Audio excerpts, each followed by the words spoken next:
Y'all tell I'm having fun. That is my theme music. I love my theme music, right? I got that right from StreamYard. Hey, exciting news, everyone. If you can't tell, your boy has got a brand new computer and it's capable of all kinds of new stuff that I'm just figuring out how to use. And so y'all gonna have to bear with me as I understand how to use all the filters and all that kind of good stuff. But this is Coffee Tea, you and me. Every single week, we come to you, sometimes with guests, sometimes you just get me. We're talking about riveting ideas and concepts that help entrepreneurs and business leaders move their relationships forward, move their processes forward, and just become better at everything they do. This is Coach Powell. Welcome to Coffee Tea, you and me. This is the program we've been doing now for almost 20 years now. It seems like, we started doing this program live at a local coffee shop, and it got so packed and so, it's just so many people started going on, and then COVID hit, and we decided, you know what, I'm going to take this show on the road, and now we can do it from anywhere. We can broadcast from anywhere. I don't know if you've seen one of the shows I broadcasted from my fraternity's conference, which was amazing. I got a chance to just be there in the conference, but take a little half an hour or an hour out to just come and chat with you guys. So today we're doing the same. I'm here in my home office with my brand new laptop, seeing how all this good stuff is going to work. And we've got a great program for you today. Today, we're going to talk about the underlying ingredients. We're going to begin filling out and moving toward the end of our series when we talk about how to develop your professional relationships such that you can achieve a tremendous amount of satisfaction, not just success in what you do, but the reward of knowing that you're doing the right things with the right people in the right way at the right time. And I promise you, this is a gift that if you learn how to embrace and learn how to literally manufacture in your life and in your business, you're going to be so golden in so many ways. You will not be able to imagine the phenomenal things that are going to happen to you if you pick up these four magic ingredients that we're going to talk to you about over the next few weeks. All right. Now, if you've been following us, we're in a series of professional development talking about how you deal with your business relationships from your first initial contact with people as you start to move forward in your world, all the way up to onboarding them onto your team. And they could be anybody on your team. They could be stakeholders like your investors, they can be not the people who support you emotionally and financially. This could be they could be employees, they could be partners, they could be staff members, they could be directors. It doesn't matter where they are in your organization, on your team, or even outside of your team, but still really, really counted amongst your major stakeholders, even family members, right? All the information and lessons that we are applying to you is all about upgrading and really, really taking those relationships that you have and maximizing the value of those relationships. I started thinking about this years ago and I developed the 9 steps to professional relationships, really. And I started really taking in all of the lessons that were learned wherever I learned them from. Either it was from the Bible or from ancient philosophy about how people work together, all the way up into the modern neuroscience about what we need to do to work more comfortably or work better with one another. And that information is readily available to everyone. So I always share not just what I've learned, but what the sources are as we move forward and help people understand that this might be ancient wisdom, but it also applies in a different way uh, when you think about the environment that we're currently in. And let's talk a little bit about that environment. Today, we are in an environment politically and socially where so many things are fractured and so many people are coming from so many different angles. The environment is challenging. The society is challenging. The economics involved with the politics are challenging. The legal structure is challenging. The ecosystem is challenging, and so it may um, force people to think, well, why don't we just give up? Why don't we just give up hope? Why don't we just stop trying to fix it or stop trying to move forward in whatever we're doing in our lives and in our business? And I'm here today to tell you that there is always hope, even when it seems like all hope is lost. Hope springs eternal. There are always hope. There's always an opportunity. There's always a way to look at it. There's always a way to challenge yourself. There's always the way to move forward. And I see a lot of my friends are out there that are chiming in different edifications or different places throughout the country. I want you all to put your business in the chat. Let us know how people can get in contact with you. And let us know how we can interact with you. Now, I do this every Friday, right? So it's not different for me. But this is a special month for a couple of reasons.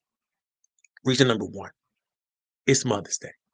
So let's give you guys all the women out there who have done the thing that is most vital to our society and most vital to us moving forward. You all have done the thing. Let's give a shout out to all the mothers, especially those mothers that are in business right now. Give me a thumbs up, give me an attaboy, put it in the chat. I don't care if you're looking, watching this on LinkedIn, on YouTube, on Facebook. I want you to, shout out, your favorite mother or any entrepreneur that that's a mother. Put it in the chat. Let's explode that up. Let's give them the love while they can. Second thing, guys, it's a small business month. Small businesses are literally the economic engine of our entire reality. And if you're going to do anything to move the needle forward, to create jobs, to create opportunities, to create wealth, to be involved with wealth creation, to be involved with anything that moves our society forward, and you're not looking at small businesses, where you're missing the major opportunity. Because the major opportunity is to get involved with small businesses. I don't mean just buy them, and I don't mean just own them, but support them. Do everything you can to support them because they're swinging for the fences every day.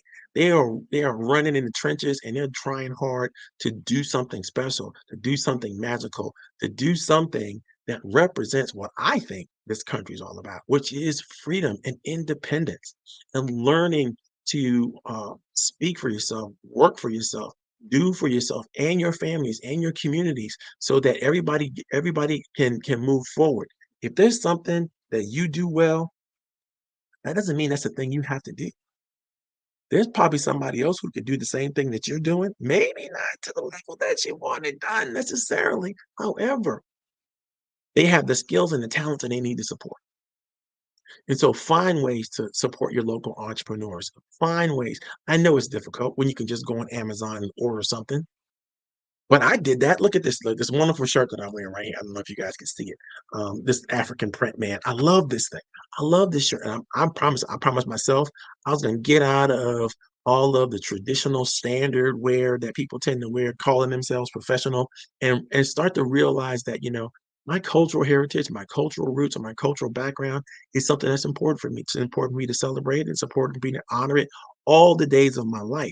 And so whenever I get a chance to show up, I'm always going to be rocking some African something. Now, I don't care if it's just, my wrists or, or whatever I'm doing. Why is that? Because, that's the culture that I come from. It's the culture I support. And I want to make sure that I'm accepting it. And I want you to make sure that everybody else, knows that this is who I am and this is where I'm coming from. It's an expression of myself. Now, if we find that people are like, well, you can't wear your hair this way, you can't do this, blah, blah, blah, blah, blah, blah, blah. But it's in support of the culture. Guess what? That's a bias that we're just not going to tolerate.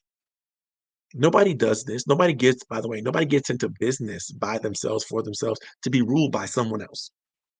Right. So think about that. How are you expressing your culture? How are you expressing who you are? How do you show up in your authentic self in the things that you do and the work that you do? It's a beautiful thing to be able to do that. So obviously, we're celebrating small businesses this month, right? So it's a month of May, Small Business Week, Small Business Month, declared by the Small Business Association. I put a post about that on LinkedIn a little earlier today, just so everybody would know. But also, this is even more about the month of May. Oh my God, it's my birthday. Now, yeah, it's coming up. It's the late part of May, and it's right around Memorial Day. But I call the month of May the month of Marvin. We get to celebrate me.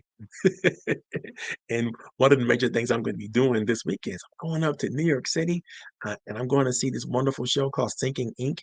And just so happens that my wonderful daughter is a part of the production staff there that's pulling this off. So, gonna go see the show. I'm gonna take the mother to the daughter so that they can have that wonderful Mother's Day moments and all that kind of good stuff. And that's what I'm gonna be doing this weekend.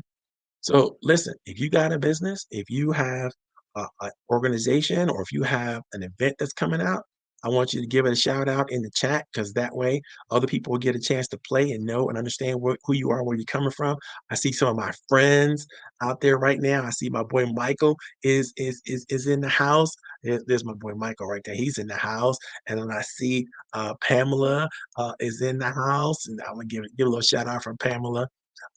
These are just wonderful entrepreneurs that I get the opportunity to play with regularly, and I'm so thankful for them. Everybody else, let us know where you're coming from. Let us know, what your business is. Put your website up, put everything up. We're gonna get into the program today. I don't want to leave anything out, and I don't want to leave you behind. So let's make sure we take a little bit of a quick commercial break, and we're gonna get right back into the action as soon as we can. Check this out.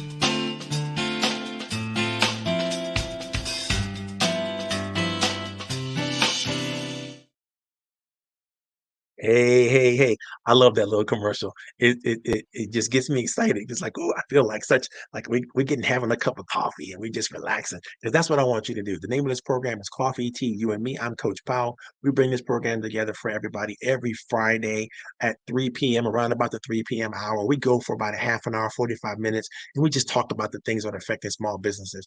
For those of you all who know, Kamala Harris, our vice president, is all over the country right now during Small Business Month, and she's sharing so many wonderful opportunities for small businesses all over the country. It doesn't matter if you're in workforce development, or if you are in product development, or you're in infrastructure development, anything that you're doing that supports our national agenda. It is time for you to really figure out and begin to understand how you can get involved with what's going on with the rest of the world.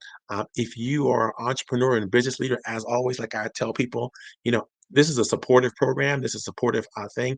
There's nothing that you're going to post in the chat as long as it's not lascivious, dirty or nasty. No, we're not doing no nasty stuff in the chat. So as long as you post something that's fine, please post it in the chat because we want to know what you're up to. We want to know how we can support your business, and any questions that you have. Again, please put them in the chat so that we can answer the questions that you may have. Today, we're talking about We're beginning to talk about the four key ingredients to managing and moving forward in an execution style when you have a high powered team in place. Now, let me give you a bunch of caveats. If you follow what we've been talking about for the last more than 15 weeks, right? You know that we're all about putting together high powered people and creating teams and creating hero councils and creating all the kind of energy that needs to happen to make your business really fantastic, right? But this part of what we've been talking about is critically important that you get this right, because when you're talking about execution, it doesn't matter how wonderfully your recruitment process was. It doesn't matter, how wonderful your program is or the business is that you're working through. If you cannot execute with high quality people, then you're going to experience a tremendous amount of suffering and a tremendous amount of agony and a tremendous amount of pain. I don't want you to have that experience. Quite frankly, I want you to have a brilliant opportunity as much as you possibly can. However, as a leader, it takes you to understand these key elements. Now, you don't want to try these with everyone, right? Anyone, everyone. It is for the special people. Literally, I'm saying this. For the first time, you're going to hear me talk about something exclusive, and that's the people who get to work with you, who you've chosen, who are high-powered, highly talented individual. There's a certain way you have to work with them in order to get the most out of them, in order for them to get the most out of the experience, and in order for you to feel good about your contribution and what you're adding to the forward flow of human history vis-a-vis your business. So let's get started. What am I talking about, Marvin? When I created the 9 steps, I realized that amongst every step is an important aspect that we really need to go into a little bit deeper. Now, I can do the whole 9 steps program. I usually can do that within a good business day. Uh, if you force me, I'm going to break it down to maybe an hour or two elements that people, because I've done that before in practices all over the country. But that last step in the 9 steps is all about execution. When you're executing with your team, there are 4 what I call secret sauce ingredients to your business and professional relationships that you cannot forget. These are fundamental keys. When you think about your business, when you think about what you're doing in business, you have to have a couple different things going. One, you got to have a strategic mindset, right? You have to be able to think about the long-term effects of what you're doing after whatever your project or your program or your business is set up to do, whatever goals that you're trying to hit. There's an after effect in all of that that creates an energy, and a whole brand new opportunities are going to happen as you go along the route of executing with your team. So you need to have a strategic mindset, and not just about the task that you're doing, but about the relationships that you have. You want to be able to begin to think through and understand how these relationships might impact and affect not just the productivity of your group or your organization, but the growth of the professionals that you get a chance to work with. You want them to be able to have high quality information and high quality connections with you and with others so they can shine within the industry. Think about it.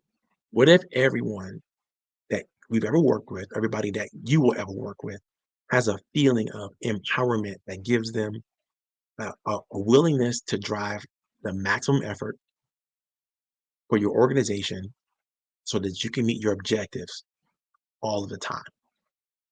I mean, literally, what if everyone that you work with felt so empowered that they could give their ultimate best to what you're doing? You can't just say, "Give me your ultimate best." You have to create an environment by which people feel comfortable doing that.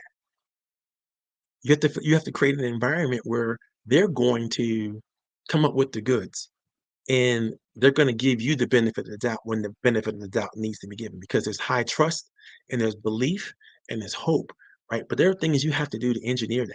And if you don't do those things well, then you're going to find yourself coming up short. I'm going to give you these 4 keys today. We're only going to delve deeply into one of them. Here are the 4 keys. Number one, you have to create a tremendous amount of understanding, not just with yourself, but with your entire team.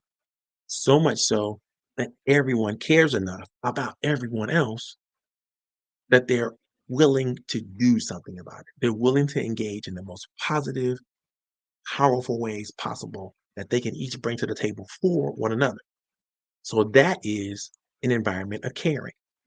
You need to learn how to create. Number two, you have to inspire the desire for each one of your teammates to provide a level of mutual benefit to one of your teammates. When they're engaging, I need them to engage not just in a selfish way, but they need to engage in a way that's mutually beneficial for all parties involved.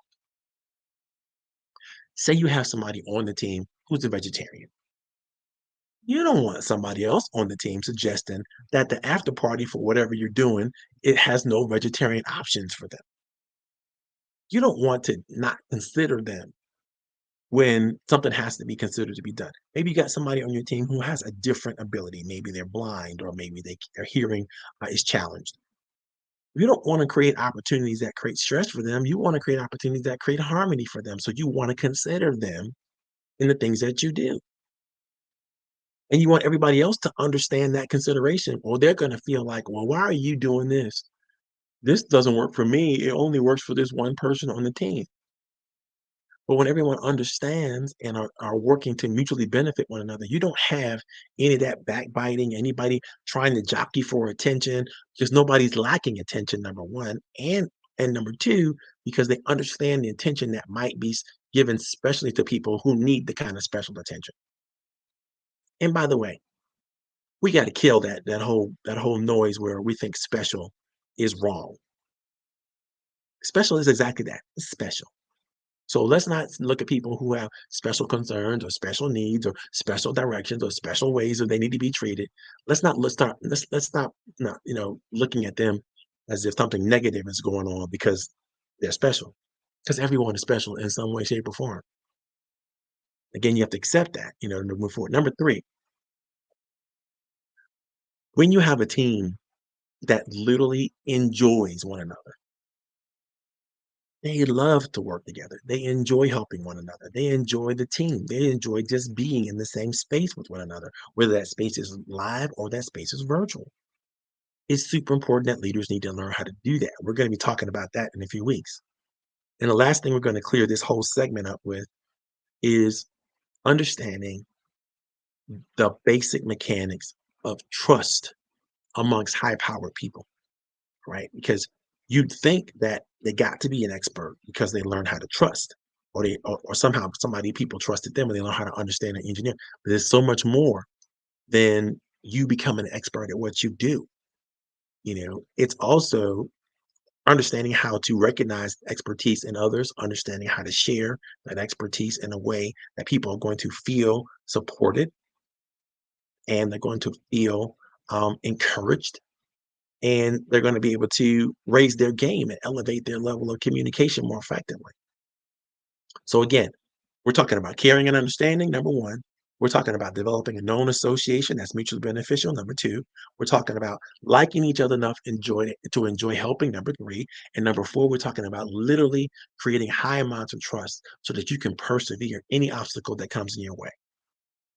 Okay, so let's get into it. And number one, and we're going to get right down to brass tacks. In fact, if you all have any questions or any examples that you want to put in the chat, please do so and do so now. Because this way we can make sure that the benefit of your wisdom and knowledge is shared with the rest of the world. So don't feel like you can't post, you can't engage, whatever that is. Keep on going. Share whatever ideas or concepts you want to share along the way. We want to keep the engagement at a high level, or want to keep the information flow at a high level. Here we go. Number one, we talked about trying to develop a cadre or a team that understands each other so much until they care enough to do something with that understanding. How do you do that? How do you create a high powered team of people who don't know each other, enough understanding with them that they care enough about each other to do something about that? It reminds me of a quote from Jane Addams, and I'm going to share that quote with you right now. Jane Addams says that if the underdogs were always right, one might quite easily try to defend him. The trouble is that very often he is but obscurely right, sometimes only partially right, and often quite wrong. But perhaps it is never so altogether wrong and pig-headed and utterly reprehensible as he is represented to be by those who add the possession of prejudice to the other almost insuperable difficulties of understanding him. What is Jane trying to say here? The thing that keeps us from understanding each other is literally our prejudice. It is literally how we look back in the mirror on things that we have seen and heard from someone else who may look like or remind us of someone else, and we literally put them in that box. Now, let me break that down for you really quickly. All of your biases, all of your prejudices, everything that you have are a part of your character. They're a part of your personality. There's not much you can do with them except for understand them and understand the effects that they may have on you and how you perceive others, and then work as diligently as you can to just accept them, but change them when needed.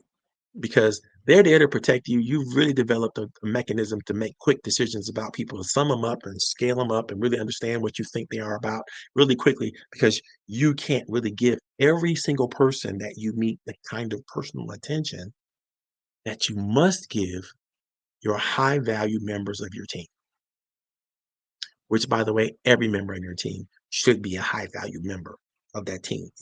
They all deserve your personal attention, all deserve an opportunity for you to set your bias aside, whatever that bias may be. And let's be honest, we all have them, right? I don't care if your bias is against or for something else or someone else. It's there. And you need to be honest with yourself as a human being about that so that you can learn to adjust your perceptions and the realities as you need it. Like Jane Addams said, it's because of prejudice that we don't often give people the benefit of the doubt. We often don't look deeper into who they are and what they're all about. The next quote I want to read from you is a quote, is one of my favorite quotes from the Bible. This one's from Proverbs, the book of Proverbs, chapter 3, verses 13 through 18.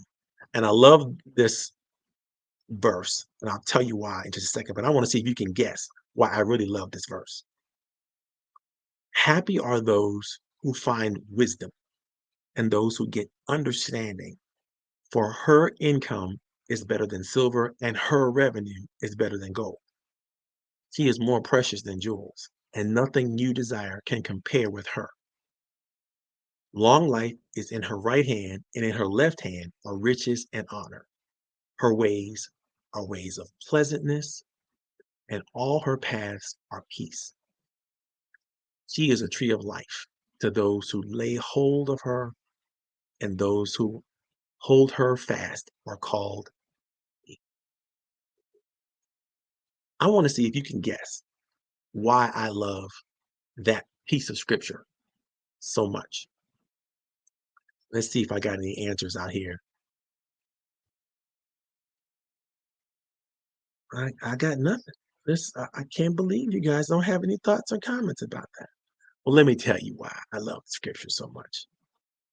I love that scripture so much because it's female oriented, right?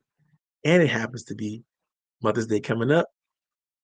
And what a wonderful scripture to let you know how people can be so easily empowered. But what has to happen for them to be empowered is for us to truly embrace and understand them, right? We have to know that the wisdom that we possess only comes from helping others around us become happy and satisfied and learn what happy and satisfied is. I always say understanding is the greatest source of happiness. And it's because I believe it's true. I don't think we can be happy with people or processes that we don't or won't comprehend. So if you haven't really developed an appreciation for the processes that you have to work with on a regular, consistent basis, or the people that you get to work with on a piece, if you haven't developed the compassion or the proficiency, you haven't understand how to be patient and forgiving and kind in everything you do, always, no matter what the situation is, you're going to make it much harder for yourself. You're going to make it much harder for people around you, and you're going to make it much harder for your team, even when things don't go right. As a leader, you can't afford to be short-sighted about the people that you're working with. You can't afford it. You have to practice what I call active caring. Active caring is what we need, is what's needed to demonstrate that you can relate to people and that you understand them well enough to be trusted, for them to be trusted, right? Now, you can say all day, I trust you. You can say all day, I believe in you. But how do you act like it? What do you do that's going to be demonstrative? Meaning, how can you demonstrate people that you work with that they're important to you? How do you stand in that truth of understanding that you believe in them and that you think they're proficient at what they do and that you are willing to be patient with them in case something happens in their lives and things don't go the way we might have expected in the time that it might have expected? How do you demonstrate that compassion? What are you doing? This is very difficult for people. Another difficulty that I've seen working with leaders from the years I've been working with leaders is truly respecting and accepting others. It's hard to accept what you don't respect. I'm going to go out on a limb and say it's impossible. I know it is for me. It's hard for me to accept what I don't respect.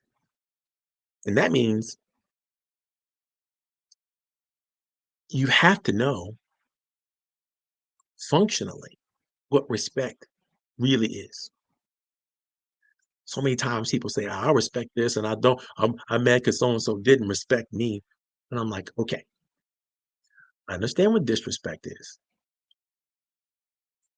but I'm going to claim and I'm going to share with you, I'm going to show with you why it's impossible for anyone who doesn't know you to disrespect you in the way that we generally think about what disrespect is, because that's the word we tend to use around, we tend to throw that around casually a lot, respect and disrespect. Let me tell you what respect is. Respect is, by definition, you can go look it up. It is to hold someone or something in high regard for something specific that it does or creates or generates that you recognize, right? You have to recognize something specific that you hold in high regard or adore with somebody else in order to respect them. If you're going to respect them, that means you've had to work with them, you've had to listen to them, you had to do what you needed to do, develop understanding enough in order for you to actually genuinely respect them. That's you doing the work, not them doing the work. You don't make people respect you, right? People decide they want to respect you and they look for reasons to actually respect you. So it's super, super important that in your team of highly high powered, highly productive, super smart individuals, that you look for ways to respect them. Not just puffery, but genuine, honest adoration and high regard. This is the recipe for respect. So if you think about it, and if you listen to things I've shared with you in the past, everybody has something that they can bring to the table that you can respect them for. But you have to give them the opportunity to bring that thing to the table. Whatever talent, whatever gifts, whatever God-given resources that they have, if you give them the space to show up in all their glory, they're going to do it. And then all you have to do is say, I see you. I see you specifically for the thing that you're showing up with. I see you specifically for the opportunity, the talent, the gifting, the commitment, whatever it is that they're showing up to the table with that you could recognize it. There are some people who put a lot of time and attention into something that generally just goes unattended to. I mean, unrecognized. People don't necessarily say, "Oh, that's a great idea you came up with," or "That's a great combination of thought or processes that you came up with." "I really love the way you delivered that phrase," blah, blah, blah, blah, blah. But we do feel that way about the things that we see, we notice about something. Why don't we share it? Why don't we do it? Why don't we talk to them about it? Why don't we open up and go, "Oh, that thing you said, that thing you did, that thing you're doing, I really appreciate it." This is why I wrote a program called the Rap Report or the Rap Approach. In the Rap Approach, I teach people how to deliver a rap report. And the rap report is literally just a small moment in time where you might share with another professional something that you absolutely love about them, something that they absolutely did that resonated with you, or that caused something positive to happen for you, either within you personally or something really tangible, like they introduced you to somebody who helped you find an opportunity. You need to publicly declare. So RAPPER stands for respect, affection, and praise, right? If you can become good at doing that for every member of your team constantly, not only are they going to see wonderful opportunities for you because you recognize them, they're going to see wonderful opportunities for each other because they recognize each other and they recognize themselves. And if you create a culture where the rap approach is something that you use on a regular, consistent basis on your team meetings, in your weekly meetings, on your day-to-day approach with one another, and there's nobody gonna be mad about showing up for work. There's nobody gonna be mad about showing up for the meeting. There's nobody gonna be upset because they weren't considered or talked about or recognized. So it's a beautiful program. If anybody wants to see the rap approach and you want to check it out for yourself, I'll be more than happy to post it, share it with you, give it to you. It's not a problem, but you got to ask me for it. Right. So if you ask me in the chat, or if you ask me, somewhere on any of my DMs for the rap approach, I'll send you the current document. Now, if you know me, I create training for fun, right? So I'm always updating and recreating the training programs that I have. And so I'll send you the latest version of whatever I got going on if you just ask me for it, because I do believe that we're here to empower one another, and freedom is right behind that empowerment. And so let's make sure we do that, and loosen up the shackles that hold a lot of us down, right? So I give it away because I know that God's going to bless me no matter what. But I want to talk to you about a couple ways that you can know for a fact, because it's very difficult. When you say you're going to understand somebody, it's easy to be selfish with that. It's easy for you to say, well, I get you, I understand you. But how do you prove it? How do you come up with the empirical evidence? How do you come up with the the information that will show you that in fact person that you think you understand does in fact feel understood by you? And I'm going to suggest a couple key things that you might do or you might be doing to make sure that they recognize that you understand them. Because understanding only works when it works both ways, right? It only works when the person that you say you understand actually feels understood by you. And if you haven't completely began to do the things necessary to have them know that they're understood by you and feel understood by you, then you're missing half the game of what understanding is all about, right? So one thing I think you should do, and I've practiced this so many times in my life, not including the rap approach, right? Because I had to systematize the strategies that works for people, right? But one thing you might want to do is you might want to articulate the person's position on matters, on critical matters to them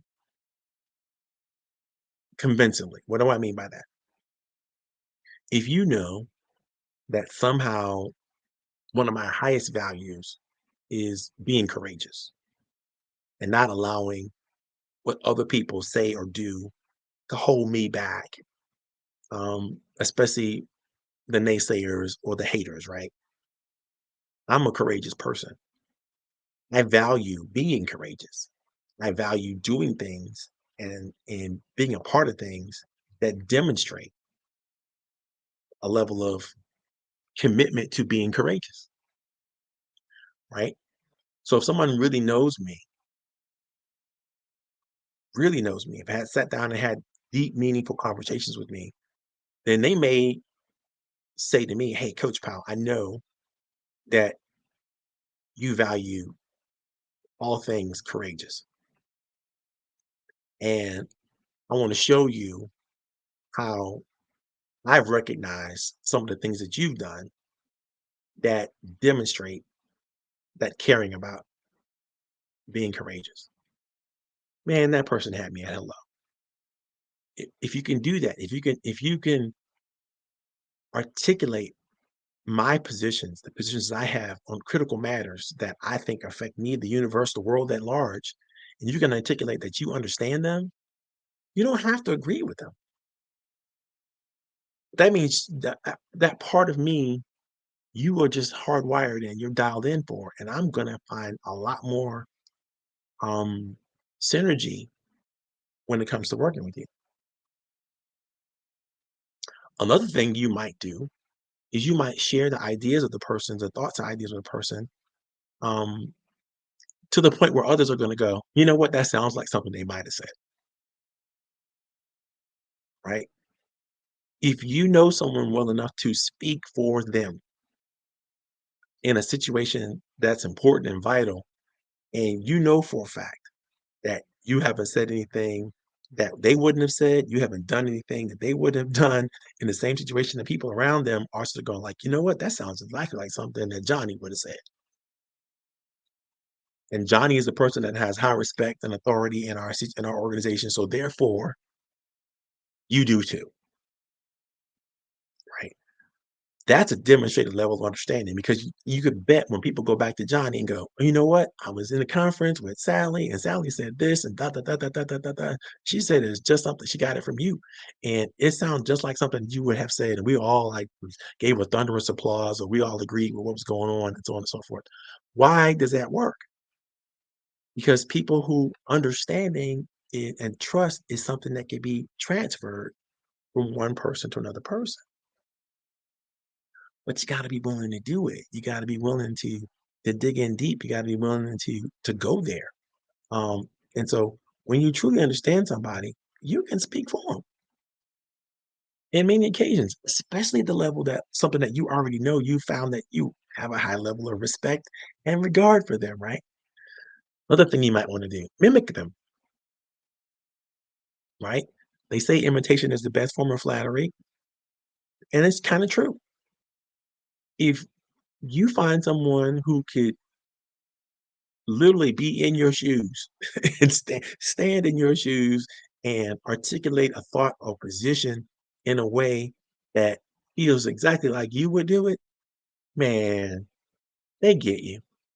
They understand you. That's the person who's like, "Oh my god, you get me," right? You're gonna want that person is the person who emulates you. That person is the person who looks up to you enough to even share their thoughts, your thoughts and ideas with others in a way that exactly like you would share it. It's the best form of flattery, and it really works to create a spirit of uh, understanding within an organization. And I would challenge you to have each of your teamers talk about one of the favorite features they would have of another person in their voice. See if they could do it, right? The last thing you might want to do is write down your feelings of connections about the people that you're trying to understand. Write down your thoughts about who they are and what they represent to you, and codify it in a letter and share it with them. Give it to them. Ask them for feedback. Did you get it right? I do this all the time when I do our True Voice interviews with entrepreneurs and business leaders. I literally codify some of the greatest thoughts and ideas that they've shared with me, and I parrot them back to them in the written form, and I ask them, did I get it right? Give me your feedback. Do I understand what you're saying and what this means to you and how important it is? If they say yes, check. Sometimes they go, no, you know what? You didn't get that right. What I meant to say when I said that was blah, blah, blah, blah, blah. And I want to make sure that you don't perceive it this way, but you perceive it that way. And I'm like, yeah, yeah, I get it. And that's a great way to develop an understanding. Now, I get blessed with the opportunity to interview entrepreneurs and business leaders all the time. And in the interviews, I'm trying to make sure that we put on display all the talents and gifts that make them special. Because what I want to do in those moments is make sure their character comes through and make sure I can demonstrate that that character has come through with me. And quite frankly, we can share it and demonstrate it and have it come through with others. So if you know some people who want to be inside the business mind with me, which is another program that I do, do me a favor, give me a call or set them up. My information is coming across the screen. Have them give me a call. Um, or send me a direct message that this might be a good person for you to have on the show or have a person to interview um, that you think is doing some magical things in the business community. Love to do that. Um, but these are some of the things you have to do when you work with high powered people. You have to demonstrate that you understand them. Because when you demonstrate they understand you understand them, then they'll feel understood and then they will be empowered to do their best. Now, if you don't believe this stuff works, go out and practice it with some people that you love. And they're going to ask you, may ask you, "Well, what happened to you? Why are you asking me all these questions about me?" And you can just simply say, because I want to understand you. I want to understand you better. It means something to me to know that I know you and for you to know that I know you very well. Okay, guys, that's the end of the show today. Hope you had fun. I know I did. Um, a lot of people out there in the audience today. Thank you so very much for coming on the show. Thank you very much for signing on to the show.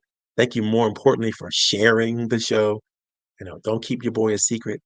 Every Friday we're at this, and we'll be doing it again. We're gonna go deeper next week. Let me tell you what we'll talk about next week, and maybe we'll get ahead of that. We're gonna talk about association, the importance of association, and literally why human beings need to connect with one another and why how that connection can be magical. That's what we're going to talk about next week. I'm going to tell you a story. I think you're going to love the story.